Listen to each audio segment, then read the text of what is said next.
രാഹുൽ ഗാന്ധിയെ ഞാൻ പലപ്പോഴും വിമർശിച്ചിട്ടുണ്ട്. ഇന്നും വിമർശിക്കാനുള്ള കാര്യങ്ങൾ ഏറെയുണ്ട്. പക്ഷേ രാഷ്ട്രീയത്തിൽ ശരിയായ ഒരു നീക്കം നടന്നാൽ അത് അംഗീകരിക്കാനുള്ള ബാധ്യതയും നമുക്കുണ്ട്. ഡൽഹിയിൽ നടന്ന ഈ സമരം അത്തരത്തിലുള്ള ഒരു നിമിഷമായിരുന്നു. രാഹുൽ ഗാന്ധിയുടെ മുൻകാല രാഷ്ട്രീയ ശൈലിയെക്കുറിച്ച് പല വിമർശനങ്ങളും ഉയർന്നിരുന്നു. എന്നാൽ ഡൽഹിയിലെ ഈ പ്രതിഷേധത്തിൽ അദ്ദേഹം കൂടുതൽ ഏകോപനത്തോടെ പ്രവർത്തിച്ചതായി വിലയിരുത്തുന്നവരുമുണ്ട്. നീറ്റ് പരീക്ഷാ ക്രമക്കേട് ഒരു വിദ്യാഭ്യാസ പ്രശ്നം മാത്രമല്ല, ജനാധിപത്യത്തിൻ്റെ വിശ്വാസ്യതയെ ചോദ്യം ചെയ്യുന്ന ഒരു വിഷയമാണ്. അതിൽ ഭരണപക്ഷത്തിന് ഉത്തരവാദിത്വമുണ്ടെങ്കിൽ പ്രതിപക്ഷത്തിനും അതുപോലെ തന്നെ ഉത്തരവാദിത്വമുണ്ട് എന്ന് വിശ്വസിക്കുന്ന ഒരാളാണ് ഞാൻ. ഇത്രയും കാലം പ്രതിപക്ഷം ആ ഉത്തരവാദിത്വം നിറവേറ്റിയോ? അല്ലെങ്കിൽ ഡൽഹിയിലെ ഈ സമരത്തിലൂടെയാണോ ഒടുവിൽ ഇന്ത്യക്ക് ഒരു സജീവ പ്രതിപക്ഷത്തെ കാണാൻ കഴിഞ്ഞത്? ഇന്ന് നമുക്ക് അതാണ് പരിശോധിക്കാനുള്ളത്. അങ്ങനെ രാഹുൽ ഗാന്ധി വഴിക്ക് വന്നു എന്ന് പറയേണ്ട ഒരു അവസ്ഥയാണോ ഇപ്പോൾ? എന്നാൽ അതും ശരിയായ ഒരു വഴിയാണോ എന്ന് ഇനി കാലം തെളിയിക്കാനിരിക്കുന്നതേ ഉള്ളൂ. കഴിഞ്ഞ ദിവസം ഡൽഹിയിൽ പ്രധാനമന്ത്രിയുടെ വസതിയുടെ മുന്നിൽ നടത്തിയ ആസൂത്രിതമായ ഒരുപക്ഷെ അസാധാരണമായ ഒരു പ്രകടനത്തിലൂടെ രാഹുൽ ഗാന്ധി രാജ്യത്തിൽ ഇപ്പോൾ ഒരു ശ്രദ്ധാകേന്ദ്രമാണ്. ഇതായിരുന്നു ഇന്ത്യ ആഗ്രഹിച്ചത്, ഈ കാലം ആവശ്യപ്പെട്ടത്. ഇന്ത്യയിൽ ഒരു പ്രതിപക്ഷമുണ്ടെന്നും ആ പ്രതിപക്ഷത്തിന് ഒരു നേതാവുണ്ടെന്നും അങ്ങനെ ഒറ്റ രാത്രി കൊണ്ട് രാഹുൽ ഗാന്ധി തെളിയിച്ചു. അത്രമാത്രം പ്ലാനിംഗ് ഉണ്ടായിരുന്നു കോൺഗ്രസിന്റെ പ്രകടനത്തിൽ. കോൺഗ്രസിനെ അടിമുടിയൊന്ന് ഒരുക്കിയെടുത്തു എന്ന് മാത്രമല്ല, മറ്റുള്ള പ്രതിപക്ഷ പാർട്ടികളെ, ഇടതുപക്ഷത്തെ ഉൾപ്പെടെ കൂട്ടിയോജിപ്പിച്ച് ഇന്ത്യ സഖ്യത്തിന്റെ നേതൃത്വം കൊണ്ടു നടക്കാൻ താൻ യോഗ്യനാണെന്ന് രാഹുൽ ഗാന്ധി തെളിയിച്ചു. കഴിഞ്ഞ 10-12 വർഷത്തെ ഒരു MP എന്ന നിലയിലോ അല്ലെങ്കിൽ ഒരു പ്രതിപക്ഷ നേതാവ് എന്ന നിലയിലോ ഉള്ള പ്രവർത്തനങ്ങളിൽ ആകെ മൊത്തം മിക്കവാറും എല്ലാവരെയും നിരാശപ്പെടുത്തിയ രാഹുൽ ഗാന്ധി ഇപ്പോൾ ശരിയായ ഒരു വഴിക്ക് വന്നു എന്ന് മറ്റുള്ളവരെ കൊണ്ട് പറയിപ്പിക്കാനെങ്കിലും കഴിഞ്ഞ ദിവസത്തെ സമരം പ്രയോജനപ്പെട്ടു. സാധാരണ ഇന്ത്യയിൽ BJPക്കെതിരായി ഒരു സഖ്യസാധ്യത തെളിയുമ്പോൾ ഒരു പെട്ടിയും എടുത്ത് എങ്ങോട്ടെങ്കിലുമൊക്കെ ഓടിപ്പോകുന്ന ഒരു ശീലമായിരുന്നു രാഹുലിനുണ്ടായിരുന്നത്. ഇപ്പോൾ അതൊക്കെ മാറി പക്വത വന്നു എന്നൊക്കെയാണ് കോൺഗ്രസ്സുകാർ തന്നെ പറയുന്നത്. എന്നാലും എങ്ങോട്ടും പോകാതെ നാട്ടിൽ തന്നെ നിന്നാലും അനാവശ്യമായ പ്രസ്താവനകളിലൂടെ അല്ലെങ്കിൽ തീരുമാനങ്ങളിലൂടെ എന്തെങ്കിലുമൊക്കെ കൊസറാക്കൊള്ളി ഒപ്പിച്ച് പ്രതിപക്ഷ ഐക്യ ശ്രമങ്ങൾ തടസ്സപ്പെടുത്തുകയും ചെയ്യും അദ്ദേഹം. അതിന് ഇപ്പോഴും വലിയ മാറ്റമൊന്നും ഉണ്ടെന്ന് എനിക്ക് തോന്നുന്നില്ല. എന്നാൽ ഇപ്പോൾ മറ്റു കാര്യങ്ങളൊക്കെ ഓക്കെയാണെന്നാണ് കോൺഗ്രസിന് തോന്നുന്നത്. എന്തിനാണ് ഇങ്ങനെ ഒരു പ്രതിപക്ഷ നേതാവ് എന്ന് മറ്റ് പ്രതിപക്ഷ പാർട്ടികൾ പലരും ചോദിക്കുന്ന സാഹചര്യം കുറച്ച് നാളത്തേക്ക് ഒന്ന് മാറിക്കിട്ടിയെന്ന് വേണമെങ്കിൽ പറയാം. ഈ റൂട്ടിലൂടെ നൂല് പിടിച്ച പോലെ അങ്ങ് നടന്നാൽ 2029 ലോക്സഭാ തെരഞ്ഞെടുപ്പിൽ വേണമെങ്കിൽ അരക്കൈ, അതിപ്പോൾ എന്തിനാ അരക്കൈയാക്കുന്നത്, 2 കൈയും വീശി രാഹുലിനെ തൻ്റെ സ്വപ്നത്തിൽ എത്തിച്ചേരാം. പ്രധാനമന്ത്രിയാകാമെന്നാണ് ഞാൻ ഈ പറഞ്ഞത്. സത്യത്തിൽ ഇത്തരമൊരു സാഹചര്യം ഒരുക്കിയ ആ പാർട്ടി നേതാവ് അഭിജിത്തും ലഡാക്കിലെ പ്രധാനമന്ത്രി സോനം, എന്തിനു പറയുന്നു നമ്മുടെ വിവാദ വിദ്യാഭ്യാസ മന്ത്രി ധർമ്മേന്ദ്ര പ്രധാൻ എന്നിവരോടെല്ലാം അകൈതവമായ നന്ദിയും കടപ്പാടും ഈ അവസരത്തിൽ അറിയിക്കുന്നു. ഒറ്റ രാത്രി കൊണ്ട് ഈ പറഞ്ഞവരെയെല്ലാം ചിത്രത്തിൽ നിന്ന് ക്ലീൻ ഔട്ടാക്കി. ഇപ്പോൾ കളത്തിൽ 2 പേരെയുമാണ്, നരേന്ദ്രമോദിയും രാഹുൽ ഗാന്ധി, പ്രധാനമന്ത്രി പ്രതിപക്ഷ നേതാവ്. ഈ സമരത്തിന് ശേഷം ദേശീയ രാഷ്ട്രീയ ചർച്ചകളിലൊക്കെ മോദി രാഹുൽ നേർക്കുനേർ പോരാട്ടമാണ് കൂടുതൽ ശ്രദ്ധ നേടുന്നത്. ഇനി യുദ്ധം നേർക്ക് നേരെ തന്നെ ആയിരിക്കും. കളം നിറയും, സംഗതി കളറാകും. അങ്ങനെ വേണം, അതാണ് ജനാധിപത്യം.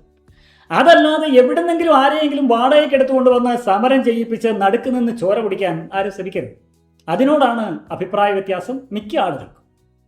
ഈ സംഭവങ്ങൾക്കെല്ലാം കാരണമായ നീറ്റ് പരീക്ഷാ ക്രമക്കേടുകൾ, അതിനെതിരായ സമരങ്ങൾ, ആ സമരങ്ങൾ ഉന്നയിക്കുന്ന ആവശ്യങ്ങൾ, അതൊക്കെ പ്രസക്തമാണ്, പ്രധാനമാണ്. ഈ വിഷയങ്ങളോടുള്ള പൂർണ്ണമായ യോജിപ്പോടെ തന്നെ പറയട്ടെ, നീറ്റ് പരീക്ഷയുമായി ബന്ധപ്പെട്ട മാനസിക സംഘർഷങ്ങളിൽ ആത്മഹത്യ ചെയ്ത വിദ്യാർത്ഥികൾ, അവരുടെ മാതാപിതാക്കൾ, അവരുടെ കുടുംബം, നികത്താനാവാത്ത നഷ്ടമാണ് അതൊക്കെ. അതിൻ്റെയൊക്കെ മുന്നിൽ ഓരോ ഇന്ത്യക്കാരനും വേദനയോടെ തലകുനിച്ചു നിൽക്കുകയാണ് ഇന്നും. ഈ തുടർച്ചയായ പരീക്ഷാ ക്രമക്കേടുകൾ അടക്കം വിദ്യാഭ്യാസ മേഖലയിലുള്ള എല്ലാ അപാകതകളും പരിഹരിക്കപ്പെടണം. അതിന് എന്ത് നടപടി സ്വീകരിച്ചാലും ഈ രാജ്യം പിന്തുണ നൽകും, ഒപ്പം നൽകും. അതിനുവേണ്ടി ജനാധിപത്യ രീതിയിൽ നടത്തുന്ന എല്ലാ സമരങ്ങൾക്കും പിന്തുണയും നൽകണം. എന്നാൽ ഇവിടെ നടന്നത് എന്താണ്? ഈ സംഭവങ്ങളൊക്കെ അരങ്ങേറിയപ്പോഴും ഇന്ത്യയിലെ പ്രതിപക്ഷം 1-2 പ്രസ്താവനകളിൽ മാത്രം ഒതുങ്ങി തണുത്ത് മരവിച്ച് കിടക്കുകയായിരുന്നു. ഇതുപോലുള്ള സംഭവങ്ങൾ ഉണ്ടാകുമ്പോൾ വളരെ സിമ്പിളായി ഏത് നേതാവിനും ഒറ്റ വാക്കിൽ പറയാൻ വിദ്യാഭ്യാസ മന്ത്രി രാജിവെക്കണമെന്ന്. അതൊരു ചടങ്ങ് മാത്രമാണ്. ഇന്ത്യയുടെ ചരിത്രത്തിൽ പ്രതിപക്ഷം ആവശ്യപ്പെട്ടതുകൊണ്ട് മാത്രം രാജിവെച്ച് പോയ ഒരു മന്ത്രി പോലുമില്ല. അങ്ങനെ രാജിവെച്ചിട്ടുണ്ട് എങ്കിൽ അതിന് മറ്റ് പല കാരണങ്ങൾ കൂടിയുണ്ട്.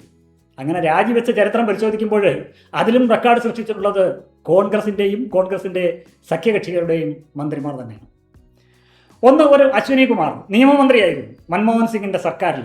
കൽക്കരി അഴിമതി കേസിൽ അന്വേഷണ റിപ്പോർട്ട് തിരുത്താൻ ശ്രമിച്ചുവെന്ന ആരോപണം ഉയർന്നപ്പോൾ BJPയുടെ ശക്തമായ സമരത്തെ തുടർന്നാണ് രാജിവെച്ചത്. അടുത്തൊരു റെയിൽവേ മന്ത്രി ഉണ്ടായിരുന്നു, പവൻ കുമാർ ബൻസാൽ. റെയിൽവേ ബോർഡ് നിയമനവുമായി ബന്ധപ്പെട്ട് സ്വന്തം മരുമോൻ കൈക്കൂലി വാങ്ങിയെന്ന് ആരോപണം വന്നപ്പോൾ പ്രതിപക്ഷ സമരം ശക്തമായപ്പോൾ രാജിവെച്ചു. അതുപോലെ തന്നെ A. Raja, Dayanidhi Maran 2G spectrum അഴിമതി കേസുമായി ബന്ധപ്പെട്ട് പ്രതിപക്ഷം ബഹളമുണ്ടാക്കിയപ്പോൾ രാജിവെച്ചു.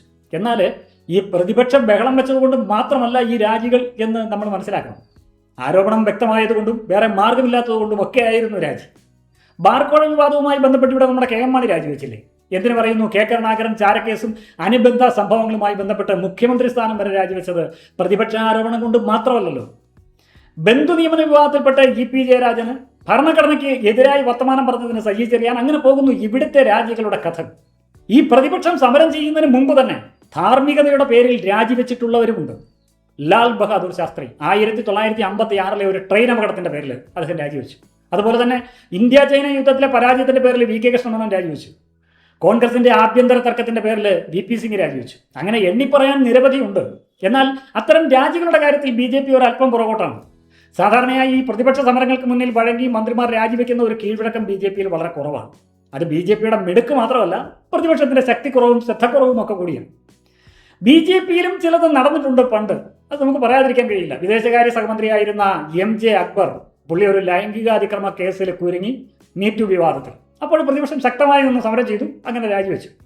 അതുപോലെ തന്നെ 2020 ഭക്ഷ്യ സംസ്കരണ മന്ത്രിയായിരുന്ന ശിരോമണി അകാലിദളിലെ ഹർസിമ്രത് കൗർ ബാദൽ കാർഷിക സമരങ്ങൾ നടക്കുന്ന കാലത്ത് ജനവികാരം കണക്കിലെടുത്ത് അവർ രാജിവെച്ചു.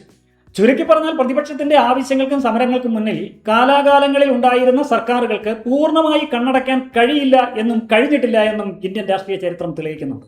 അതുകൊണ്ട് തന്നെ ഈ നീറ്റ് പരീക്ഷ ചോർച്ചയുമായി ബന്ധപ്പെട്ട് കേന്ദ്ര വിദ്യാഭ്യാസ മന്ത്രി ധർമ്മേന്ദ്ര പ്രധാൻ രാജിവെക്കണമെന്ന് ആർക്കും ആവശ്യപ്പെടാം. എനിക്കും അത് പറയാൻ അവകാശമുണ്ട്. എന്നാൽ അത് പറയേണ്ടത് എങ്ങനെ എന്നതാണ് ഒരു ജനാധിപത്യ സംവിധാനത്തിലെ വിഷയം. പറയേണ്ടത് പ്രതിപക്ഷം തന്നെയാണ്. പ്രതിപക്ഷം പറഞ്ഞു ആദ്യം തന്നെ എന്നത് ഞാൻ സമ്മതിക്കുന്നു. എന്നാൽ പറഞ്ഞത് ഒരു വഴിപാട് പറച്ചിൽ മാത്രമായിരുന്നു. ശക്തമായി പറയാൻ പ്രതിപക്ഷത്തിന് കഴിഞ്ഞില്ല. കഴിഞ്ഞത് ഈ കോക്രോച്ച് പാർട്ടി രംഗത്ത് വന്നതിന് ശേഷം മാത്രമാണ്.